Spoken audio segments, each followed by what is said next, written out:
Okay, it's 9 o'clock. We're going to go ahead and get started because this one is a pretty long one. Today we're going to cover Superelevation. So there's going to be some Green Book stuff, and then Jason Littleton, who's doing the whole thing, will be showing you how to create that in En-ROADS. The next one we're going to do is a quick turnaround here because of the holidays. Obviously, we're going to accelerate some stuff as well. But December 3rd, we're going to do surface stitches and models and features and profiles and cross sections. That one was a pretty popular one when we asked what you guys wanted to see. So we're going to do it next. Then on the 17th, we're going to do best practices for template creation, our second most popular request at this point. So again, I want to reiterate that we're going to give credit for this. You'll get a certificate, but you have to be logged in. We have to have your name on that list. So if you're going to watch as a group, just make sure you're logging in as yourself somewhere else. You can log in using the, I think it's the GoToMeeting app for your iPad or a tablet. That's a good way to do it if you want to have that with you, but also be in a group setting. So you could try that out if you wanted. We've got one poll question here. I'm going to go ahead and launch this and just give us your feedback, please.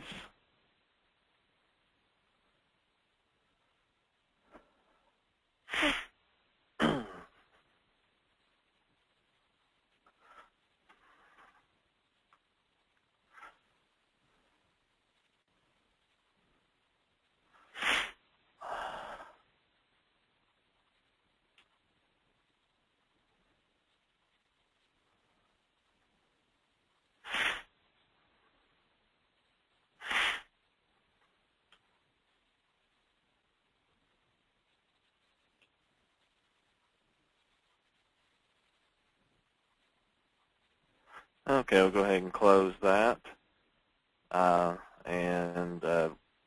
As we've seen lately, we've got some newcomers each time we do this. We appreciate you tuning in to check it out. Hopefully you'll glean some information from this. Like I said, it's a long one. There's a lot of detail that Jason's going to go over. We are recording this, and we'll try to have this up on the website in a very timely manner. So, Jason, are you ready, brother? Yeah, buddy.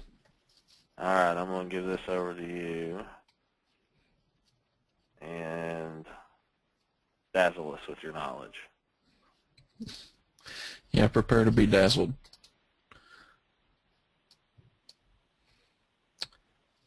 All right, hope you can see my screen now. Like Kevin said, my name's Jason Littleton. I'm going to be going over Superelevation today, not just as it relates to En-ROADS, but also a background as well. So we'll just go on ahead and get started. So Superelevation, what is it? Basically, it's what keeps your car from sliding off the curve when you're going too fast. It helps bump up the friction between your tires and the pavement so that you're not just getting squirrely all over the place.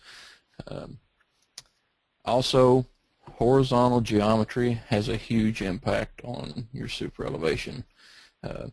When I was preparing for this, I thought it was pretty interesting that in the highway design, or in the AASHTO Green Book, I apologize, Chapter 3 is on design, and Section 3 of Chapter 3 is on horizontal alignment.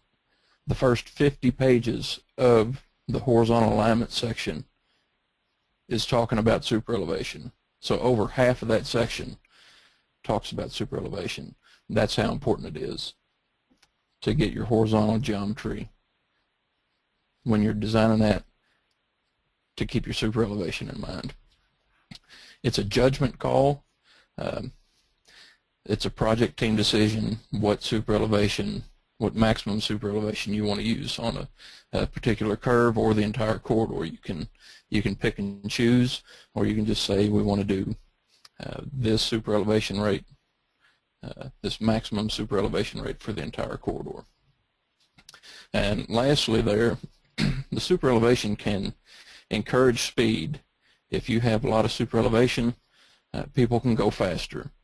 It can also discourage speed. So if you're wanting to calm traffic a little bit, say you're in a subdivision, you don't want to put superelevation on those streets because you don't want people driving fast through a subdivision with children running everywhere.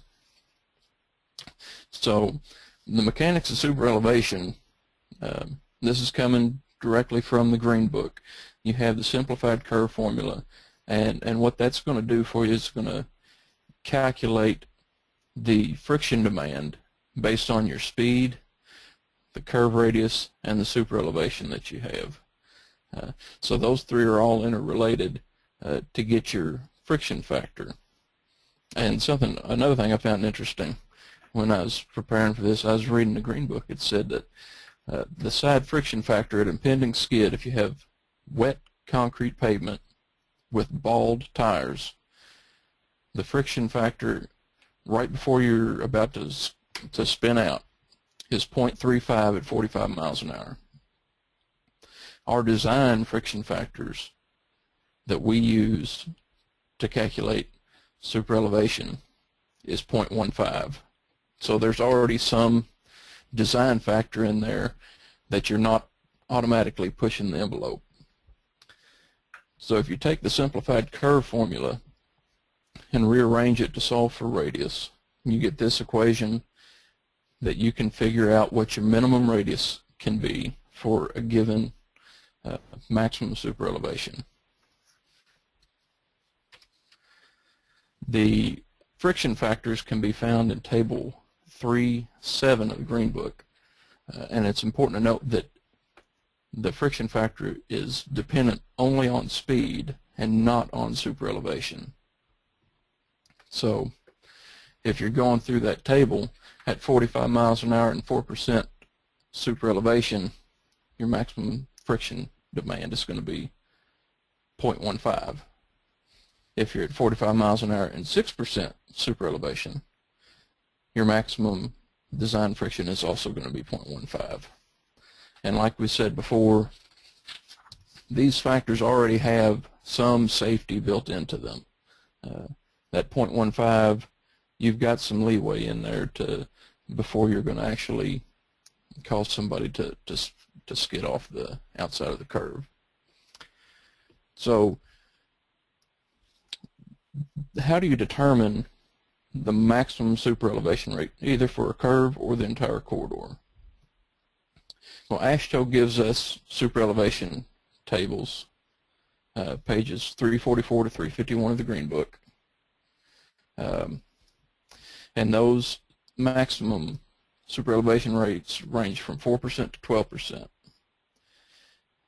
KYTC policy is to use no more than 8. If you read in the Green Book, there's some verbiage in there. It says if you are subject to snow and ice, it's probably not real wise to do more than 8, just because at that point you're getting up high enough on a superelevation where you may actually start sliding down the curve, which is just as bad as going the other way.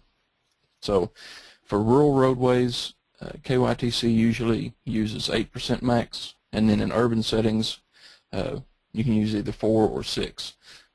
That's not to say that's the only superelevation rate you can use, but that's what we typically use. Again, it's a project team decision.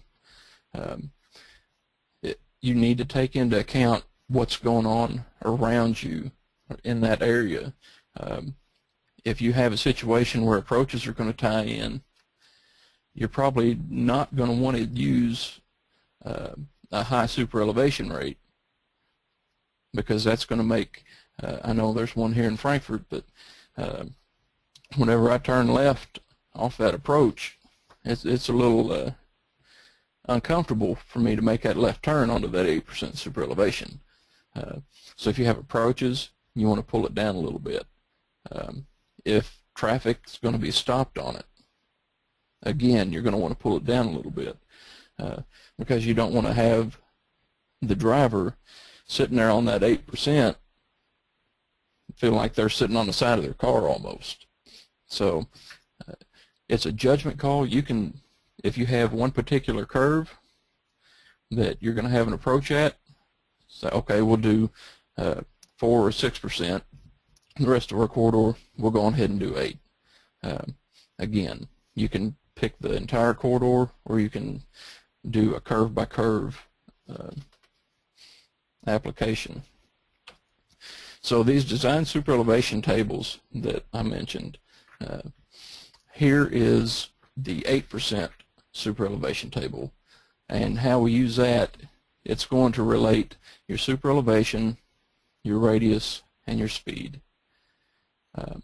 KYTC interpolates superelevation. I know some agencies will just select the next higher. So in this example, we have 55 miles an hour and a 2,000 foot radius. Well, if we find 55 miles an hour and go down and find where 2,000 foot would hit, it hits between 5.8 and 6%. Some agencies would just round that up to 6%, and that's it. We interpolate it. So we do that linear interpolation between those two values and come up with 5.822%. So we've covered how to determine our superelevation, what we need for that curve, but how are we going to make that transition between normal crown, which most of the time here is 2%, to full super, which could be as high as 8%. Well, we have two things called superelevation runoff and tangent runout. The runoff, which a lot of times you'll see denoted as L sub r, is actually the distance that it takes to transition on the high side of superelevation from a zero cross slope to a full superelevation. And there's equation 323 from the Green Book again to calculate your runoff length. It's going to be the width of a traveled lane on your template or your typical section times the total number of lanes that you're rotating. So if we have a 4-lane highway, we'll have 2 lanes rotated on the right, 2 lanes rotated on the left. So your width times the number of lanes that you're rotating on one side times your design superelevation rate, which we've just covered, divided by delta, which is a maximum relative gradient, we'll cover here in a second, and then your B sub W is an adjustment factor for the number of lanes rotated, which we'll again talk about here in a little bit.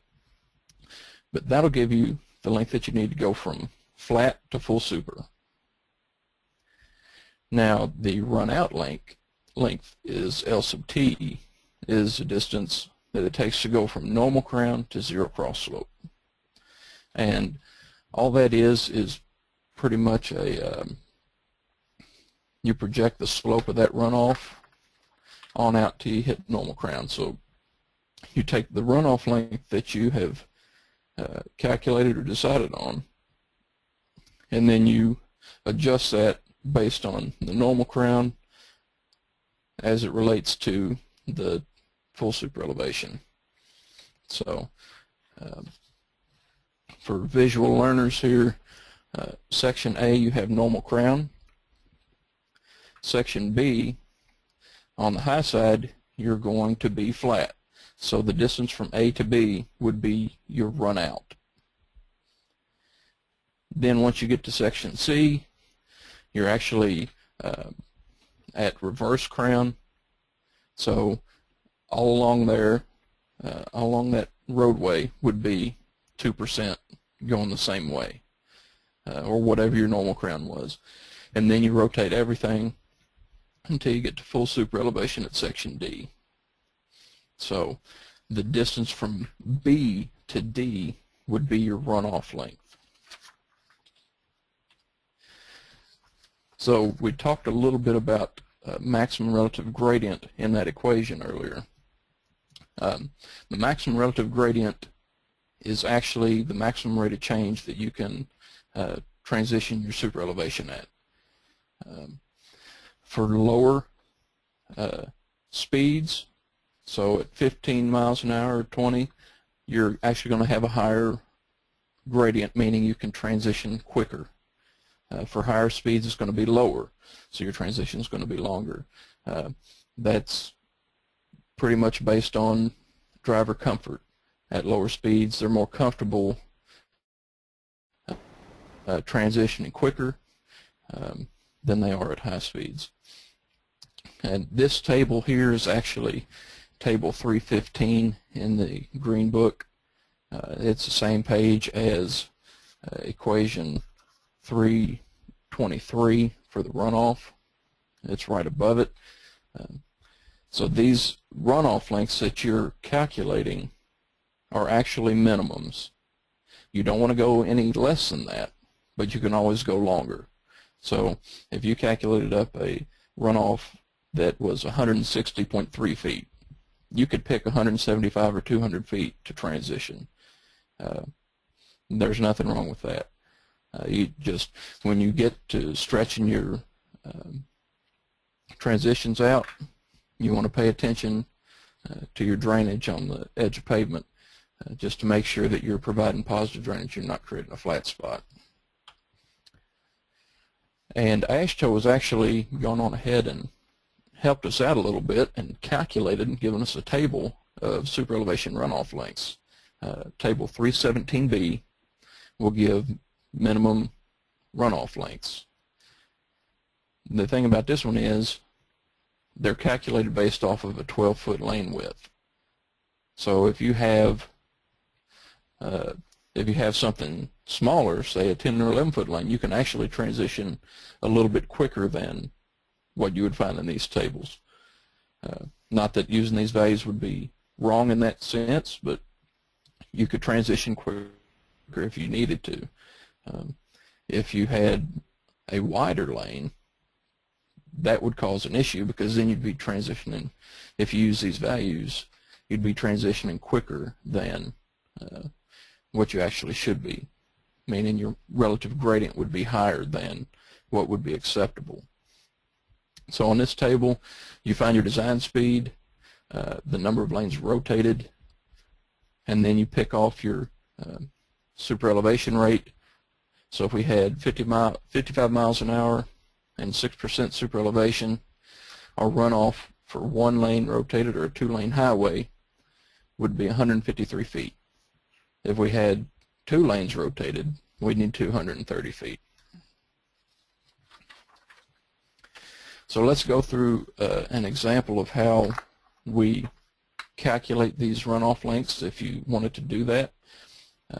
In this example, we're going to have a superelevation rate of 7.42%. Our speed's 55 miles an hour. We have 11-foot lanes, and we're going to say we have a 4-lane highway, so we're going to have 2 lanes rotated. So we go to table 315, pick our maximum relative gradient. We've got 55 miles an hour, so our maximum relative gradient is going to be 0.47%. And then we go to table 316, which would be just on the next page. When you have multiple lanes rotated, there's actually an adjustment factor that gets applied to the runoff equation. So instead of having twice the length, you're actually going to end up with 1.5 times the length. So that B sub W for 2 lanes is 0.75. So our runoff length, we have our width was 11 feet. We had the number of lanes rotated was 2. We have our design superelevation rate for that curve is 7.42%. You divide that by the maximum relative gradient, which is 0.47%, and multiply by the adjustment factor for the number of lanes rotated, 0.75, and we'll get a runoff length 260.62 feet. So we have to have at least 260 feet of transition. We can bump that up to 275 feet if we needed to, or 300, but we don't want to go any less than that. And then the run out, again, it's just a ratio of normal crown to the design superelevation times your runoff length. So our normal crown is 2%, divided by the superelevation of the curve, 7.42, and then multiplied by the runoff length. So if we had chose 275 or 300, we'd put that there instead of the 260. So our run out would be just a little over 70 feet. So for that curve to go from normal crown to full super, we're going to have about 330 feet of transition to make that happen. So what we've talked about how to determine what your superelevation is for your curve, and we've talked about how to calculate up how long a transition needs to be.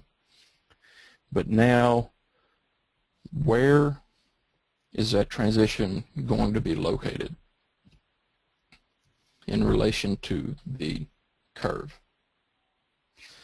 For simple curves, KYTC standard practice is to have 2/3 of the runoff on the tangent, so before the PC or after the PT.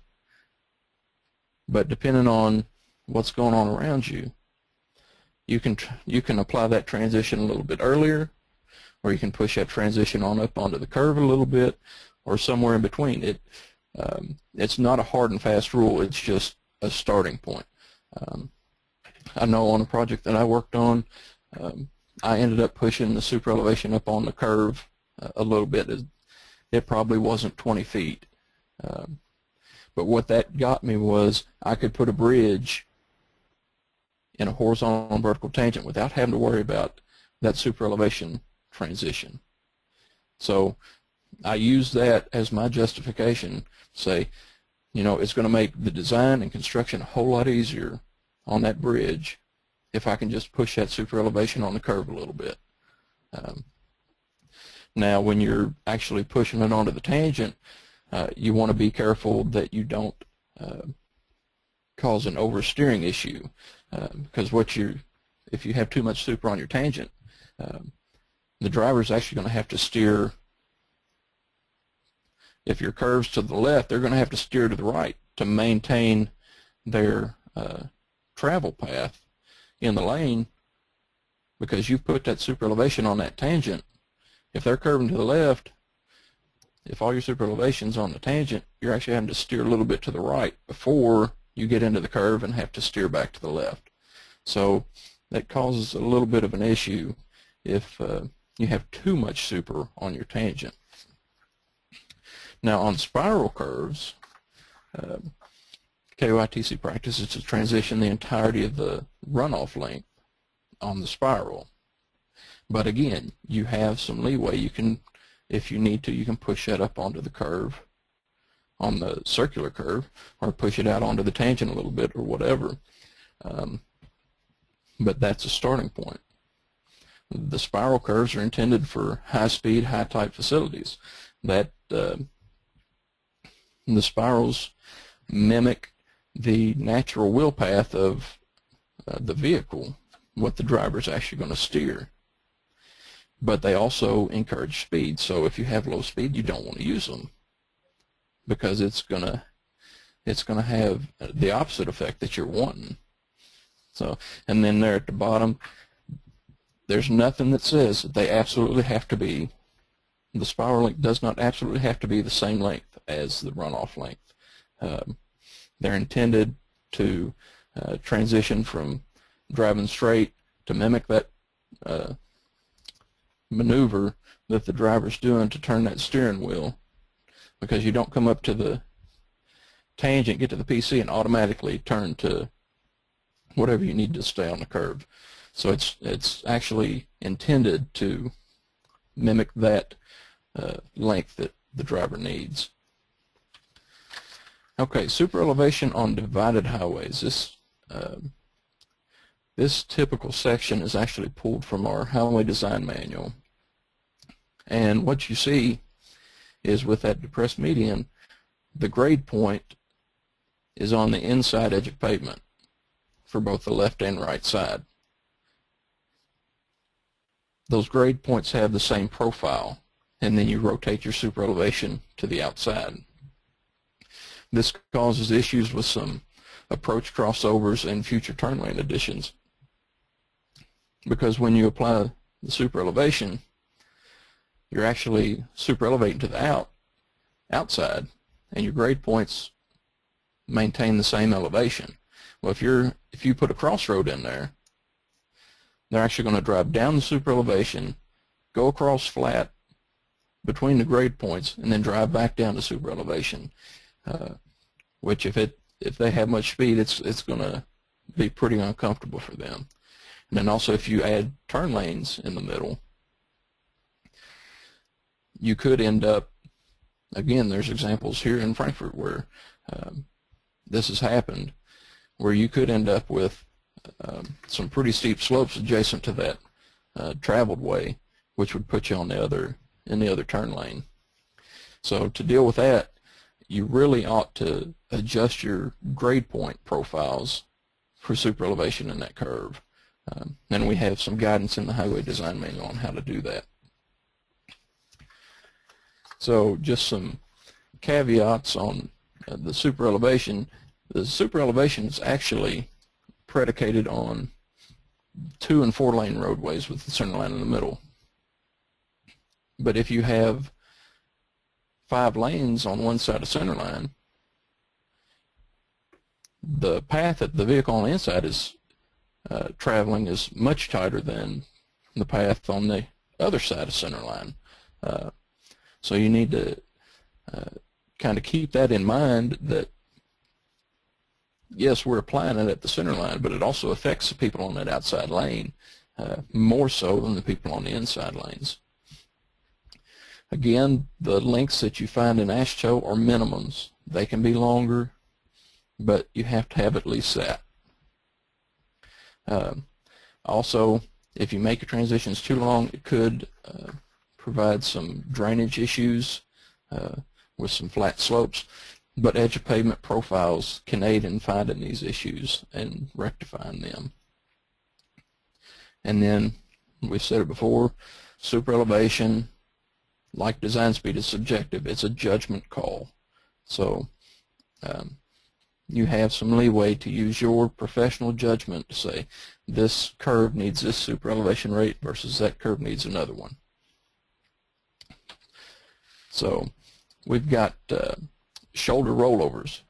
KYTC Highway Design Manual says the maximum rollover that we will allow is 12%. In AASHTO, they say the maximum rollover you should have is 8%. The way that we get away with that is we don't put our rollover on the edge of pavement, on that edge of traveled way. It's actually out there in the shoulder somewhere. So if your shoulder is less than 4 foot wide, you just continue that superelevation all the way out. So you would have no rollover.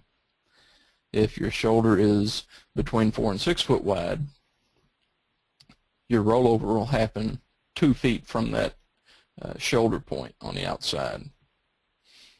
And if your shoulder is more than 6 foot wide, that rollover will occur at the midpoint of the shoulder.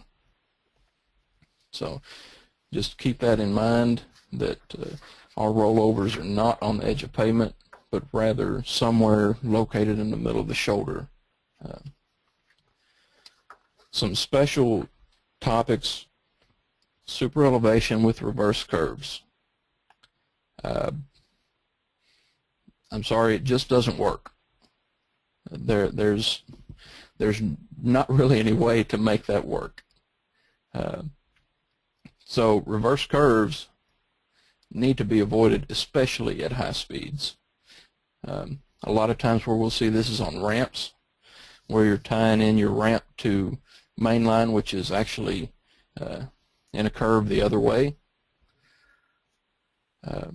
It just, at the PRC, you're going to have a lot of times 0 cross slopes. So at that point, you have all this lateral acceleration pushing you out, and now you have no superelevation to help counteract that, which when you introduce water to it, it just blows up, and you have hydroplaning issues, high crash rates at that location. It's just not a good idea, and it doesn't work with superelevation.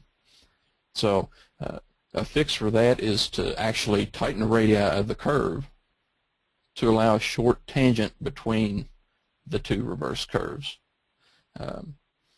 Just enough so that you can transition from one superelevation rate to the other and have the zero cross slope located on a tangent rather than on a curve.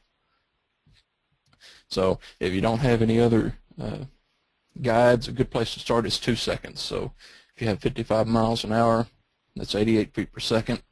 Start with about 175 feet and go from there. Then the layout of horizontal alignments, again, set it from the beginning, set it throughout. Horizontal alignments are going to make or break your superelevation. A poorly laid out alignment is going to be a superelevation headache. There's nothing worse, there's nothing a designer hates more than having to go back and redo a horizontal alignment midway through the process. It's not a good situation. So lay out your horizontal alignment with your superelevation transitions in mind. There's a reason that over half the horizontal alignment section in the Green Book talks about superelevation. Also, you're not just talking about that curve. I mean, that curve is located somewhere. You need to take into account the surrounding area when you determine the maximum superelevation for a curve.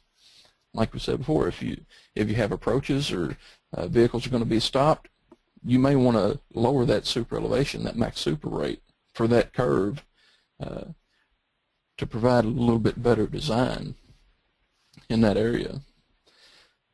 Also, the runoff lengths are minimums. You can be longer, but you have to have at least that much transition. And then finally, if you have a need to and you can justify it, there's nothing that says you can't transition more than a third on the curve or more than 2/3 of your runoff on a tangent. You can move it if you need to. You just want to make sure that you're going to be justified. So we'll go on ahead and we'll get to questions after we run through these superelevation with inroads. I'm using inroads SS2 811-07540. Any of the SS2s should be fairly comparable. There are actually 5 different ways to get your superelevation into Roadway Designer. You can do it by Superelevation Table.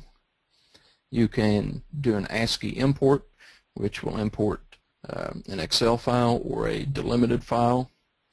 You can create a single control line yourself. You can draw it yourself. There's also an AASHTO method and a fixed length method, which I have, to be honest with you, I've never used either of those two. But the superelevation tables are delivered by Bentley. They reflect the AASHTO Green Book. For tiered microstation and inroads, that's the location that those tables are going to be located. The file name and convention is your superelevation rate in percent for the maximum. So 8% max super is 08. And then you have an underscore in your design speed. So 55 miles an hour would be 55. 0855 is 55 miles an hour, maximum superelevation rate of 8%. When you're doing the table method, you want to make sure you're pointing to the appropriate table, and we interpolate the values, so we want to toggle that on. It also asks you for transition links, what those are. You can either specify that they're runoff length only or they're the total transition length. Those transition links on those tables are runoff length only, so you want to make sure that that's set correctly.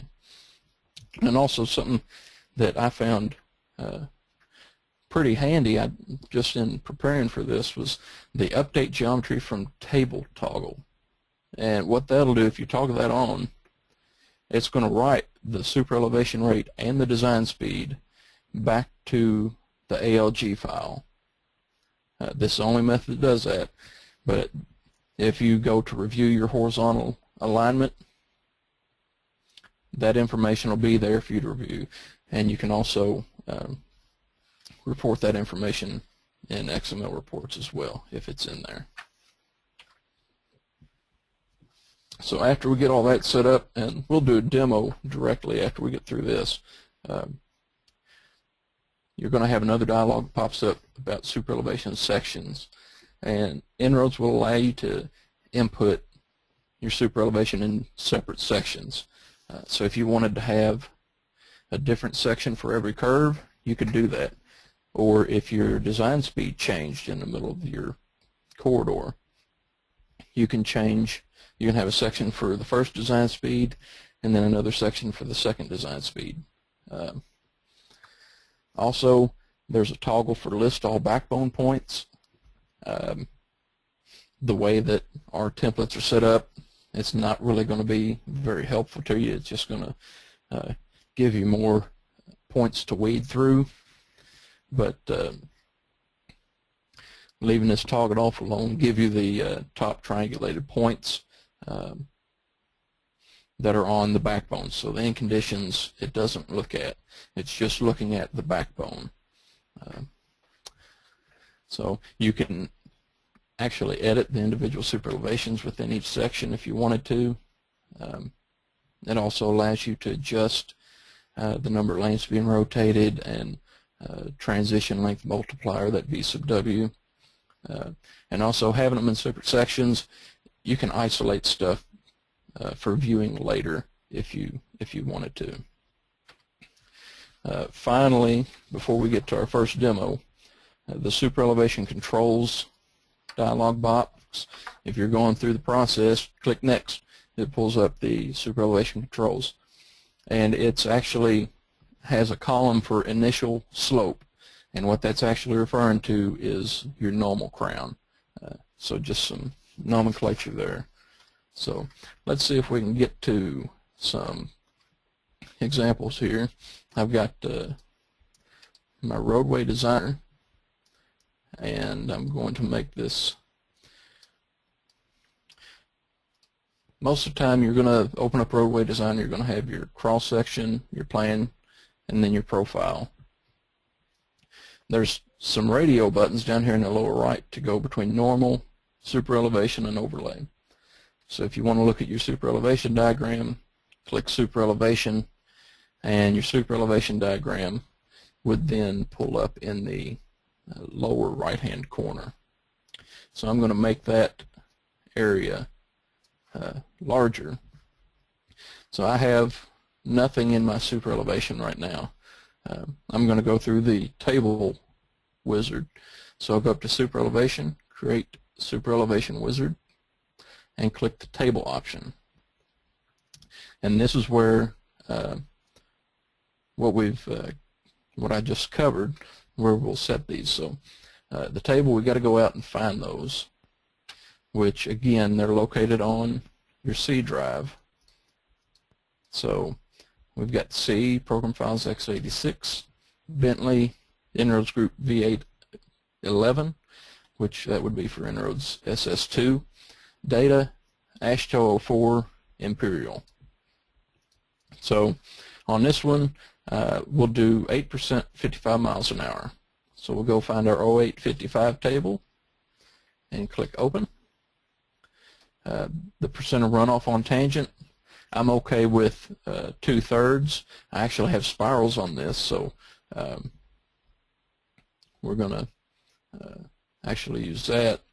and I want to interpolate my table values, and then I'm going to update geometry from table because I like having that information on in my reports, and go ahead and load values from table. We'll set my design speed with 55, and if you don't have that update geometry from table toggled, you wouldn't get this. It's just taking this information to report back to the ALG file. So we've gone through, and my superelevation rates have been updated based off that table. And I hit next, takes me to my superelevation sections. If I add a section, I can give it a name. We'll just say it's the table method.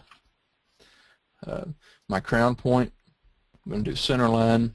Left range point, I could do the left EP or left shoulder. I'm just going to do the EPs for now. And right is right EP. On this one, I just have 2 lanes. My runoff length multiplication factor, that B sub W, because we only have 1 lane rotated on either side, it's just 1, and then I can give station limits if I want to. So I'll go ahead and hit OK, and here's where I can come in. I've got these curves here, and if I wanted to change that superelevation to 8%, I can, on that second curve, I can highlight it and hit edit, and I can change that to 8%. And I close it, and there it's reflected back on my superelevation section. So if you wanted to edit them there, you can, if something just doesn't look right, or if you have, maybe we have that situation where one of the curves we're actually wanting to use a lower superelevation rate. We can go in and change it right there. Here, the superelevation controls, the initial slope, my normal cross slope is 2% down. So I'll hit finish, and it's telling me that one of my transitions between my second curve and my third curve actually overlaps. I can just do a full super to full super transition in that area. I'll go on ahead and do that and hit close. So you can see, let me get this a little more legible, that on my second curve and my third curve, it's actually done that planar transition between the 2 superelevations. Everywhere else, it's gone in and calculated what my superelevation needs to be. So that was the table method. So the next one is the import method, and like I said, it'll accept Excel files or delimited files. The thing about the delimited files is it's actually a pipe delimited file. So it's a shift and then the slash above the enter key. I don't know if that's forward or back, but shift and that is a pipe, and that's for some reason what this needs to delimit the file. And it's only going to import the first 3 columns. So the first column you need your station, second column you need your left superelevation, and the third column you need your right side superelevation. So for 35 mile/an-hour design speed, 1,000-foot radius, and 4% Emax, going from normal crown to full super on that curve, I've got that data there. So we'll go on ahead and demo that one, and I'm actually going to real quick show you all if I can get to a curve that's gone in and put that superelevation on my template automatically. So now if I'm going to do my import, let's find another curve. Let's do this one. So I don't have any superelevation there yet, and you can see in my superelevation diagram I have nothing displayed. So I go to superelevation, import from ASCII. You can also do import from alignment if you have data, I think, is pre 8.5, when the Superelevation was still stored in the ALG file. I've never used it, and I've not covered it here. But Superelevation from ASCII, I can just say this is the import method, give it a section name. My crown point is my center line, and I'm going to control my left and right edges of pavement, and that's my ranges. And then I'll go out to, I've actually got this data in ProjectWise. I've got my Excel file, and hit apply to import, and there's my Superelevation data. So it's gone in and built that information for me. So if we go in here, go back to our normal view, you see the Superelevation is now applied. And just real quick, let me show you my that delimited file, just so that you can see what it looks like. I apologize, I didn't have this ready to go, but there's what the import file looks like with the pipe delimiters. And really, I just exported that from Excel and changed the commas to the pipe. But if you did it that way, you can do that. Otherwise, you can just do the Excel file, same thing. Just you have your 3 columns. Okay. Next, we have the AASHTO method. Again, it's something that I've personally never used on a project, but I'm sure somebody does and finds it very helpful. It actually uses a rate calculator based off of your superelevation, your maximum superelevation rate, and the AASHTO method of your choice. There's 5 AASHTO methods of determining superelevation. You can read about them on page 326 of the Green Book if you're so inclined, but the super tables that are built in the Green Book are actually using method 5, so that's what we're going to use today. It allows the user to specify your maximum relative gradient, the delta in our runoff equation, and it does not support writing the superelevation and design speed back to the ALG, so I would not find that very helpful with my reports. So I'll do a demo on that one. Let's see, the AASHTO method. We've got a curve here, and our superelevation, we have none. So we go to Superelevation, create Super Wizard, and do the AASHTO method. And that's going to allow me to put in my maximum delta G, or the maximum relative gradient, the delta. This project had a 55 mile/an-hour design speed, so we're going to go, if we go to the table 315, we find that for 55 miles an hour, maximum relative gradient is 0.47. The spiral tangent point, if I had spirals, I would say that the spiral tangent point, the ST or the TS, is actually where zero cross slope is going to occur, because the spiral length KYTC practice is that transition just the runoff portion, so zero cross slope to full super on that spiral. So we'll leave that at zero cross slope, and then we use this rate calculator down here in the lower right hand corner, and I only have read-only access. Give me just a moment, I apologize.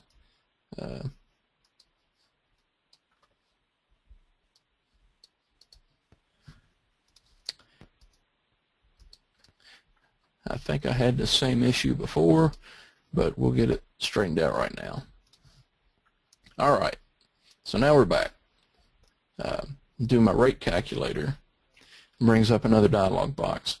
I can come in here, I've obviously done it before, and say I want to do AASHTO method 5. Like I said, you can hit the help button, figure out what the rest of them are, and you can read about the AASHTO methods in the Green Book. But the super tables in AASHTO are developed based off method 5, so that's what I'm going to use here. My design speed's 55 miles an hour. If I change that to 45, we actually need to adjust the running speed as well. There's a table in AASHTO that relates the design speed to the running speed. So we'll just leave it at 55 because the running speed at 55 is actually 45 according to AASHTO. The absolute maximum rate that we want is 8%. The preferred maximum, 8%. I'm sure you could hit the help file and figure out what the difference is, but I just know I want a maximum of 8%, so I'm going to set it both places. And it'll actually compute that rate for me. So I hit OK, and it populates that super elevation. Go through and do that for all 4 or all my curves, and hit apply and close. And then it'll populate your wizard. Click next. This is very similar to the table. We have to do the set up our sections, and we'll hit OK. So there's what our super elevation are going to look like. Hit next. Our initial slope 2%. That's great. Hit finish, and it'll put that information in there for us. So we go back to our normal view, and we see our super elevation in there. Okay. Next, we have a fixed length super elevation transition, and to be honest with you, I don't know when you'd ever use this, but I'm sure Bentley has a logical reason for having this in here. From the best I can tell, it allows the user to say, on all my curves, I want this transition length. So it's not going to be curve specific, it's not going to be super elevation specific. It's just, if I calculate up that, if I say I want 200 foot of transition from normal crown to full super, that's what it's going to be on every single curve. The only thing about this is the entire transition is going to be placed on the tangent. So I don't know how applicable it'd be to roadway stuff, but it's in there and you can use it. So it does not support writing the super elevation back to the ALG. So we're going ahead and do a quick demo on it. And let me find one here. There's a section and a curve. Again, no super elevation. Go to super elevation, create wizard, fixed length. So for my spiraled curve, I can tell it that actually I don't have any spirals on this, but you can tell it the run out length. For my simple curve, I wanted 200 feet. There's my 200 foot transition. The brake length and reverse brake length, hit the help file to read about those, because I don't really entirely understand them myself. But then when you calculate up your super elevation, you can do it either from table, like the table method, or use the rate calculator like we just used in the AASHTO method. So I'm going to just do a table. Go get my 0855.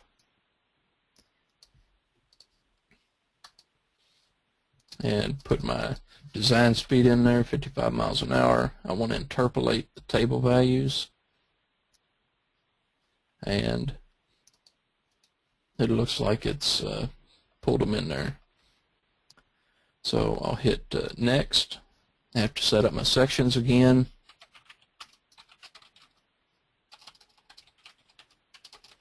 If I could type, go from center and left edge of pavement and right edge of pavement. If I wanted to go out to the shoulder, I could. So hit OK. Here's my data. Check to make sure everything's okay and click Next. My initial cross slope was -2% and hit Finish. And there you can see, we'll zoom into this curve here. I've got my PC and my PT labeled up there at the top. And you can see that the entire transition occurs outside of the curve. So you may have to go back in and edit that if you wanted to have some transition on the curve. We go to our super elevation there. You can see it's been super elevated. And finally, the last way that we can get our super elevation in there is by a single control line. And I'll be honest with you, I like this one along with the table method for short alignments. If I'm just doing a bridge replacement, if I go in and do the table method, I'm going to have to go edit every single point anyway. So why not just go on ahead and do it all myself anyway. It'll allow the user to draw the control lines graphically or input the vertices by table. But one thing that we haven't really talked about is with the other methods, En-ROADS is going on ahead and assigning point controls to those points out there, which we said were the left edge of pavement and right edge of pavement. It's going on ahead and assigning those point controls to apply that super elevation to the template automatically in those other methods. In this one, we'll have to do it ourselves. And that was something that took me a while to figure out, but once I did, it's not a big deal. And again, this one does not support writing your super elevation to the ALG file. So we go back to our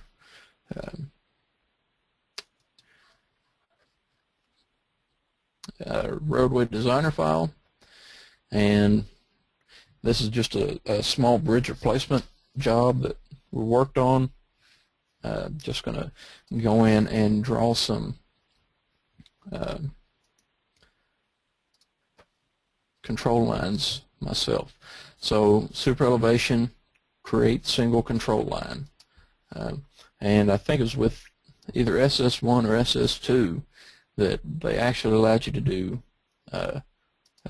input table values in there to create it, or just draw it graphically at your normal crown. So the name is the name of the control line. I'll just do the left edge of pavement first. I got to give it a parent section. We'll do single line. And this first one I'm going to do graphically.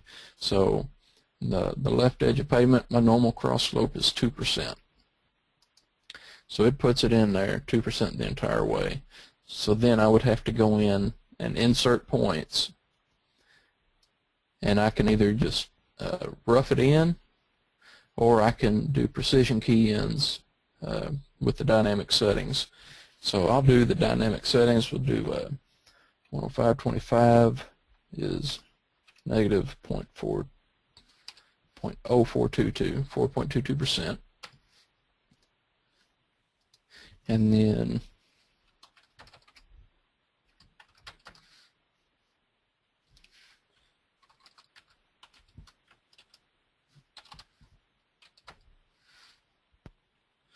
it looks like I've got something screwed up there, and we'll have to go fix it.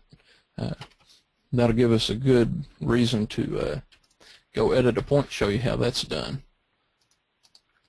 So I made a mistake typing in. If I wanted to edit these points, I can double click on any of the points or right click and do edit, and that'll pull up an edit dialog box.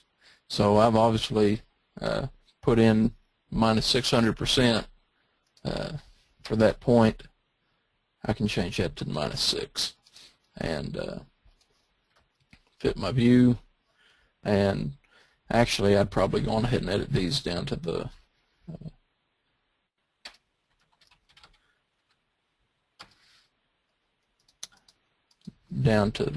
to match the other ones. My corridor just goes from what the superelevation transition is, but I'll go on ahead and put them in. So that's my left control line. I can also do, you can also get all these commands if you right-click in that superelevation window. You can do table as show fixed length, create single control line. I'm going to do the right this time, put it in the same parent section, so I can pull down and select single line. And I'm going to do the table. So at 105, I get, I can do my station, and it'll remember what I input in the previous row when I fill out this station. It'll remember the cross slope and the type. So I can go on ahead and just keep moving on.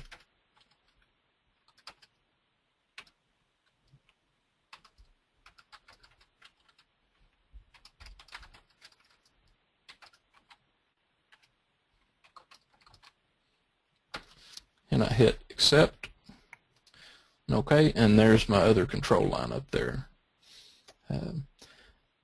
One thing I kind of like is if we go in here, this type, you can set it to normal crown or superelevation runoff, which would be your zero cross slope if you had that. Reverse crown, if you had reverse crown, you put that in there. And then full super, when you're doing reporting, that helps if you have those set up. So I'll just go in here in the middle of my curve. Well, I actually don't have any superelevation because I haven't gone in and set the point controls on it yet. So if I go to my corridor point controls, I can actually select my left edge of pavement and do a vertical control on it by superelevation, and then I just need to pick the correct superelevation line and where I'm pivoting about. So my left edge of pavement, I gave that control line left EP as a name, and I'm going to pivot about my center line. So I'll go on ahead and hit add, and you can see it's changed that and actually put a little pink box around it. That pink box means that it has a point control assigned to it. Do the same thing for the right EP, just change my control line and my point. And there I have my superelevation applied. So if you do a single control line, you're going to have to go apply those yourself. But it's not that big a deal once you get into it. So let me go back to my superelevation table, and let's talk about shoulder rollover locks. You can actually have these assigned in the template, or you can do it in Roadway Designer. I'm going to show you how to do it just here in Roadway Designer. The high side is going to be your maximum rollover. As I said, KYTC standard is 12% max, but that occurs somewhere on the shoulder. If it's right on the edge of pavement, you probably want to do no more than 8. That's what AASHTO says. The low side, we set to 0 to lock it to the shoulder slope once it gets there. So I'll go through and show you real quick how that's done. So again, we're back in our superelevation table and our table method, and we'll look at this section through here. If I go to superelevation, apply shoulder rollover lock,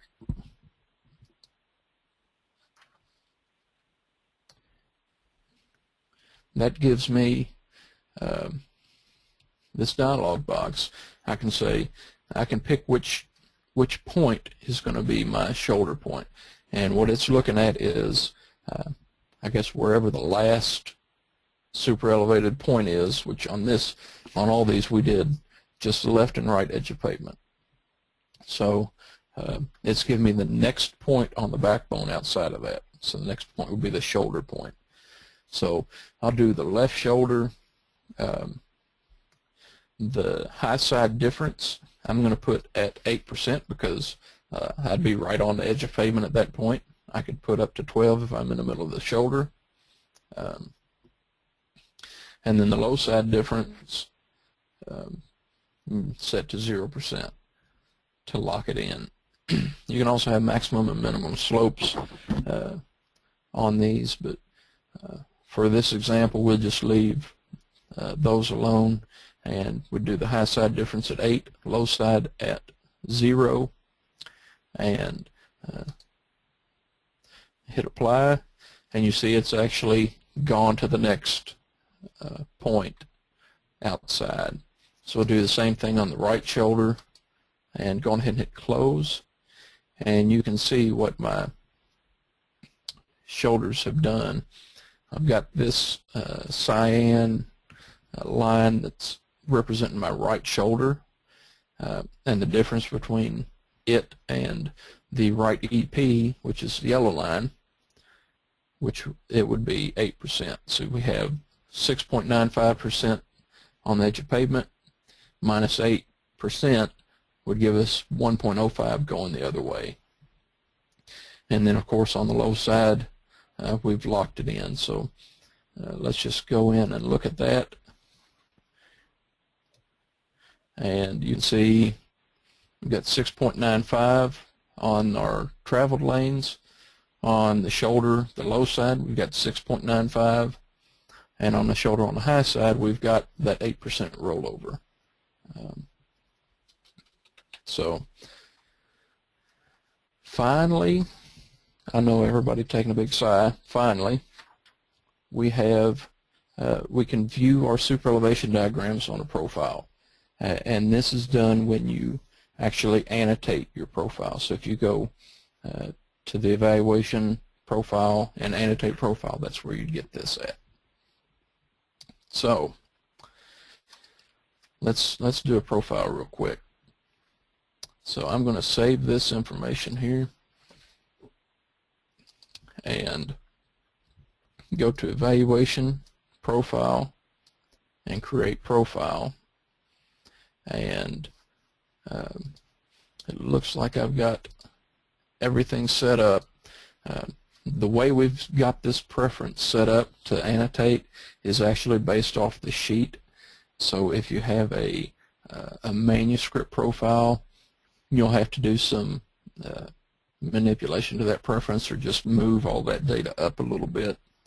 But let me go on ahead and cut my profile, and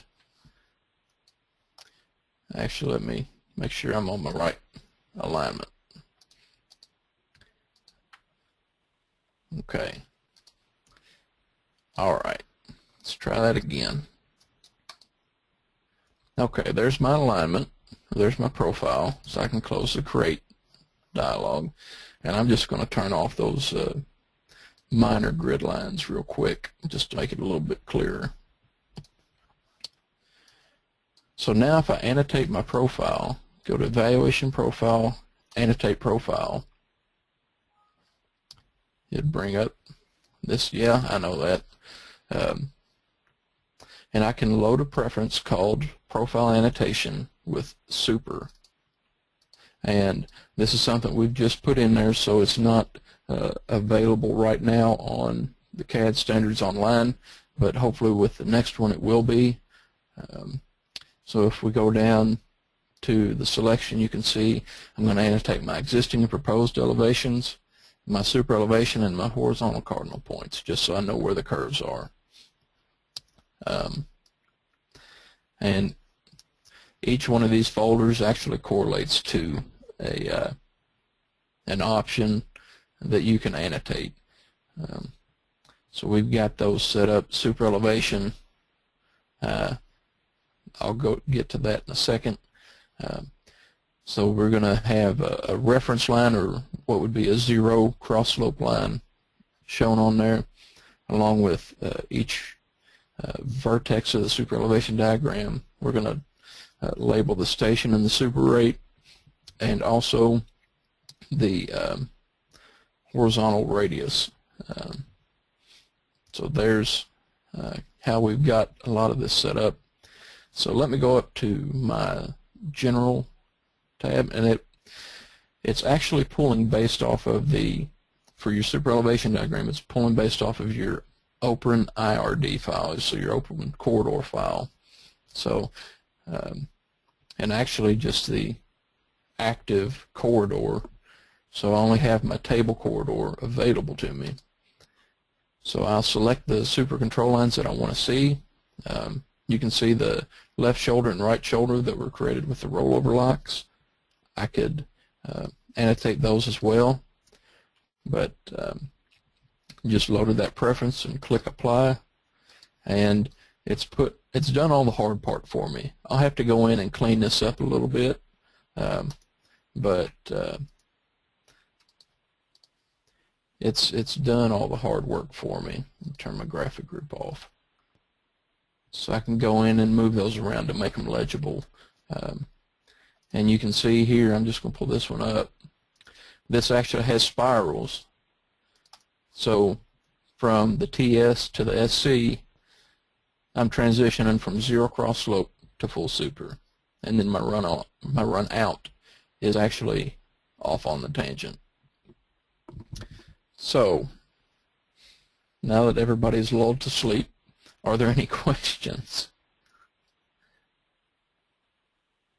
All right, Jason. Yeah. Do you have access to the questions? Because there are several, and it may be best if you just read through them instead of me trying to read it. Yeah, I do. Okay, we've got one that says maximum superelevation shows that the rural roadways are more superelevated than highways. I always thought it was the other way around due to speeds. I think what you are referring to, let me pull up my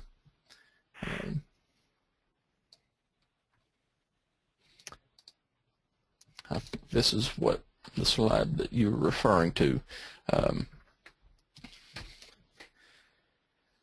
Yes, in rural situations, we allow higher superelevations due to the fact that you're likely going to have more need to have tighter radii. I know in mountainous terrain, you're going to have a lot of stuff that you're going to have to deal with, that you're going to need those tight radii. Yes, the superelevation on high speed, the higher the superelevation is, the faster you can go. But in urban situations, you're actually got more stuff going on around you, so you're not wanting to encourage speed that much. It's more a designation between rural and urban than rural roadways and highways. I don't know if that answered your question, but in urban situations, you're going to want to try and stay closer to the existing ground. So, I mean, if you have 8% super out there, on the outside edge, you may end up having a deep fill, where if you did 4 or 6%, you'd save some of that real estate. The next one says on tables from 344 to 351, so the superelevation tables. Let me see if I can get to that. There's one of them. Are the minimum radii different for equivalent percentage E on different tables? Okay, so what this question's saying is, if you look at the superelevation tables, if you compare the 4% to the 6% to the 8% table, at the same speed, So we'll say 45 miles an hour on the 4% table. The 4% super elevation is 711 feet. Let me see if I can pull this up real quick.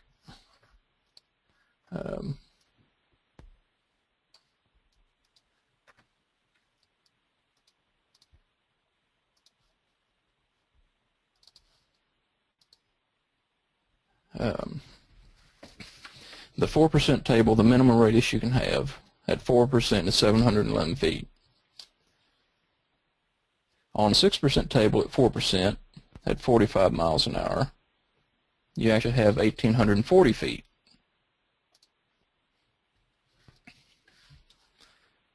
So let's see if I can find this.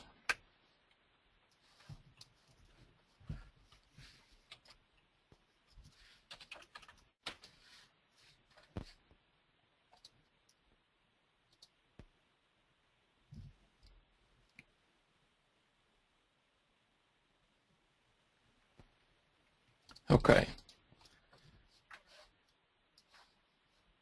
There we go. So at 4% table, right down here at the bottom, 45 miles an hour, 4%, 711 foot radius. On the 6% table, at 40 miles an hour, 45 miles an hour, let's see if I can zoom in there. You actually have 1,840 feet. And if you go to 8%, it'd be more than that. And the reason that those are different is based off of that AASHTO Method 5 and how they were calculated. That's the reason why those are different. It's just based off of how it was calculated out of AASHTO Method 5. Hope I answered that question. Okay, the next one, when selecting the super rate, you had mentioned that KYTC policy is to interpolate from the charts. However, I can't find that in the manual. Also, the Green Book recommends that you do not interpolate. It may be and something that's not documented, but I don't recall ever having a time where we actually rounded up to the next super elevation rate. I could be wrong, but whenever I've asked, it's always been interpolate. Another one, do the super elevation files, SUP files, ever get updated on our computers?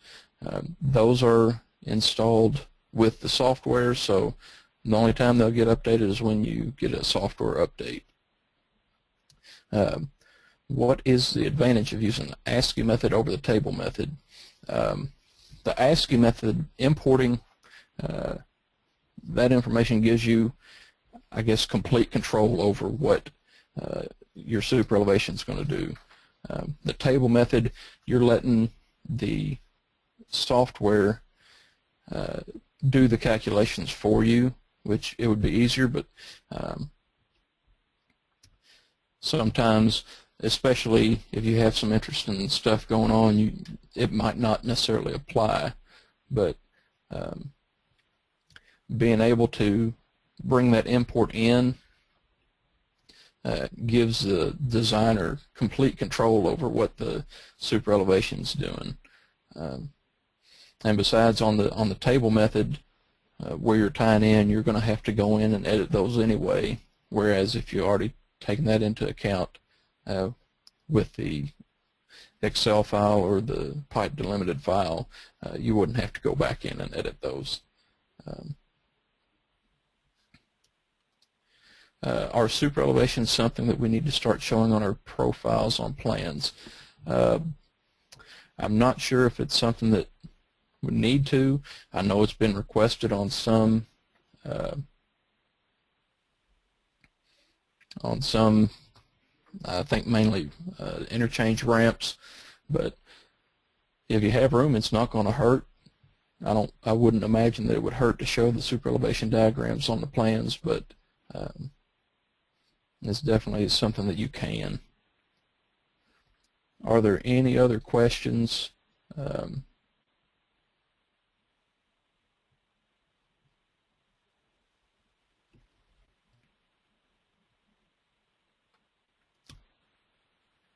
I don't see any coming in. No, and there you go. So, just to give you a little bit of a idea, I looked up this morning what the banking angle at Daytona was, at Daytona Speedway, and it said it was 31 degrees, and that equates to about a 60% super elevation. So if you wanted to design some 250, 300 mile an hour roadways, just put some 60% super elevation on it, you'd be good. But if we don't have any other questions, I think that will be all for today. Yeah, and again, if you have follow-up questions, you can always email us at the CAD support email or directly or call us. We'll be happy to discuss further. Jason, thanks. Good job. Very informative. Thank you if you've stayed awake out there, because that was a long one. But it's very, very useful, and thankfully we'll have this recorded and hopefully put up soon. When we close this thing down, I think we have a survey again, don't we, Jason? Yeah, we'll have a survey pop up in your internet browser right as you leave. Yeah, please give us your feedback. We really appreciate it. And I hope to see you all again next time. Thanks.